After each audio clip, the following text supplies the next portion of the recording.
Welcome back to The Explainer. So, right now, you're staring at a screen. We are constantly, absolutely surrounded by alerts, algorithms, and just endless streams of data. And, we like to think of these things as simple tools, right? Just upgrades that make our lives faster and easier.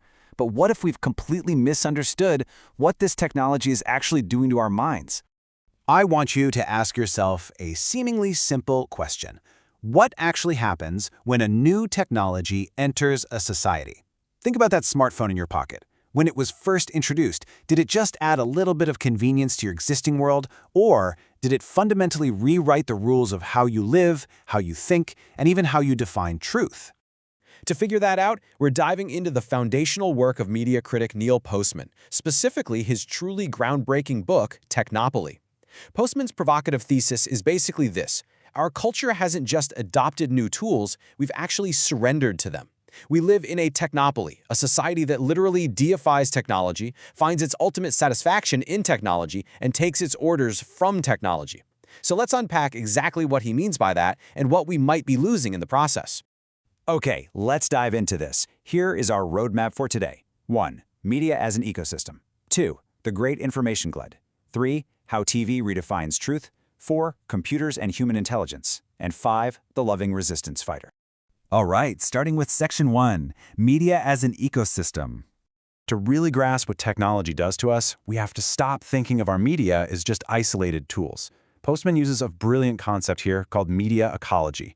A new technology doesn't simply add or subtract something, it changes everything. Think about it like a giant ecological puzzle. He uses this great caterpillar metaphor. If you remove caterpillars from a habitat, you aren't left with the exact same environment minus caterpillars. You have a fundamentally new environment. And the exact same thing happens with us. When television or the internet entered our culture, it wasn't just America plus the internet. It became a completely different America. And this isn't even a new concept. Postman points to an ancient legend from Plato about the Egyptian king Thamus. When the god Thoth presented his brand new invention, which was writing, he claimed it would improve memory and wisdom. But King Thamus argued the exact opposite. He warned, "What you have discovered is a receipt for recollection, not for memory." He knew people would start relying on external signs instead of their own internal minds, gaining this illusion of wisdom without real instruction. Every new medium subtly hijacks old words and redefines core human traits. Which brings us to Section 2, the Great Information Glut. So how do we get to a point where we feel so utterly overwhelmed? Well, it didn't happen overnight. For centuries after the printing press, culture actually had time to adapt to new information. But then, the 19th century hit us with the telegraph and photography. The telegraph totally annihilated space, moving data at incredible speeds, but it divorced that information from its context. Suddenly, news was just a commodity. Then came broadcasting, television, and finally, computers. At each stage, the volume and speed of information just skyrocketed, while context and coherence completely plummeted. Now, what's really interesting about this slide is this number right here, 60 billion. That is the estimated amount of junk mail Americans receive annually, largely thanks to computer technology tracking and sorting our data. It highlights the sheer absurdity of the data glut. We are literally awash in information. It's like the sorcerer's apprentice. The magic has gotten completely out of control, and all the sorcerer left us is a broom. And that leads us to a highly overrated idea our culture desperately clings to: the belief that more information somehow solves human problems. Really think about it. Is a lack of information the reason we have soaring crime rates, high divorce rates, global conflicts? No, absolutely not. Almost none of our fundamental social problems are caused by insufficient data. In fact, this obsession with just generating more information actually leads to chaos, completely disconnected from actual human purpose.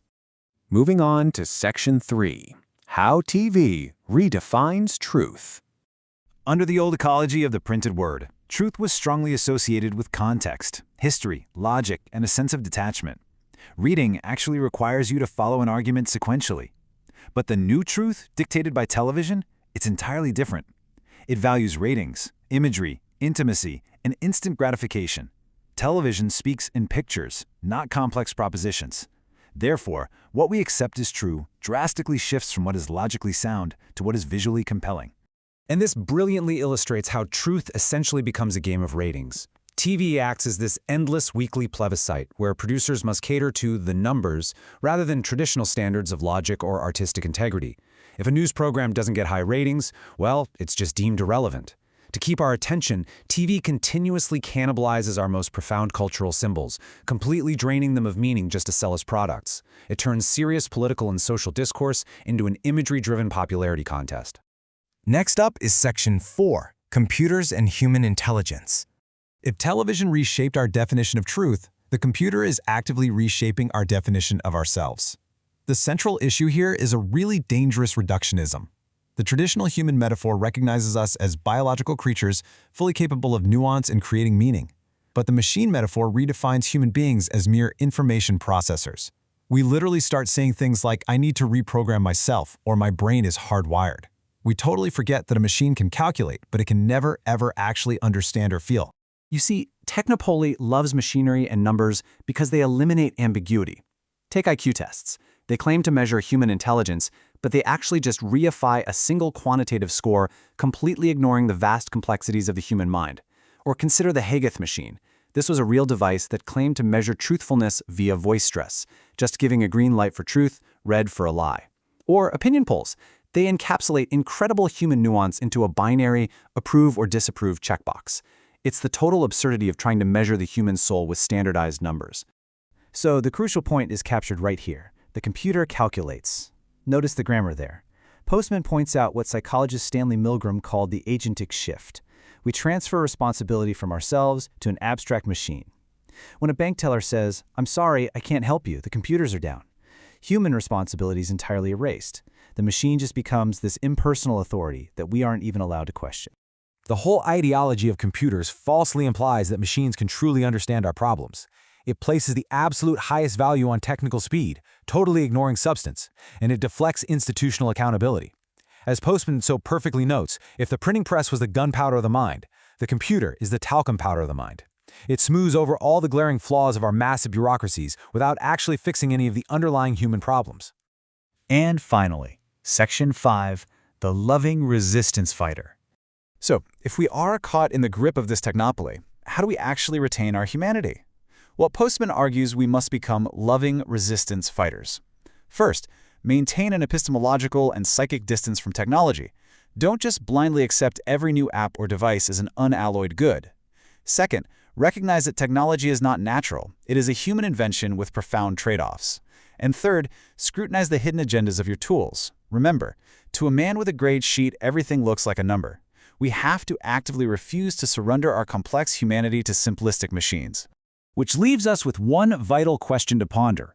Are you using your technology, or is your technology using you?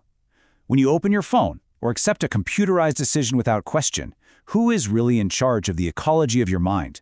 Question the tools you use every single day. Thanks for watching this explainer. Keep your eyes wide open, and I'll see you next time.